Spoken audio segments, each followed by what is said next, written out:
大家好，今日同大家煮一個肉絲炒麵。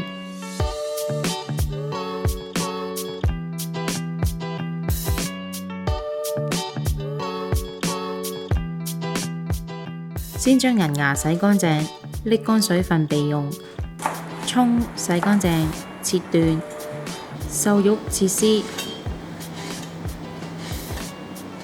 用糖、生抽、麻油、生粉醃大概20分鐘。將炒麵餅放入滾水，大約3分鐘，浸至麵散開。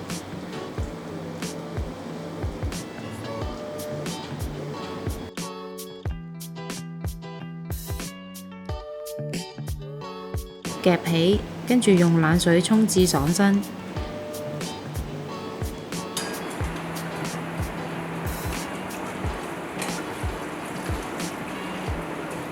盡量傾乾水分，咁煎麵餅嘅時候會更加香口。加少少油，開中大火，炒熟瘦肉絲。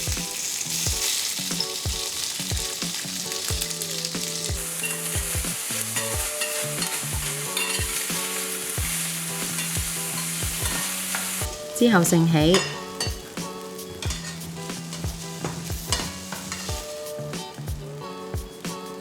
加2湯匙油，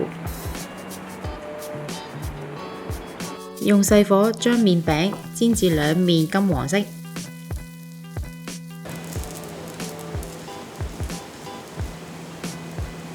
喺煎麵餅嘅同時，可以用另一個小鍋，將1碗水加入蠔油煮滾，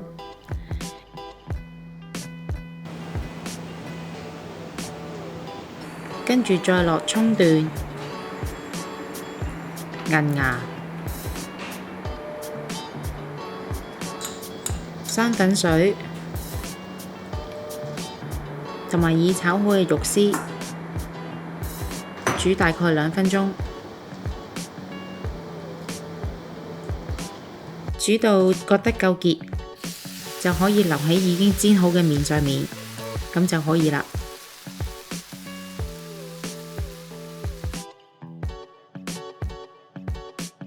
鍾意我哋條影片嘅朋友可以 Like、Subscribe、Share， 同埋記得撳着個鐘仔，可以第一時間收到我哋嘅最新資訊同埋影片。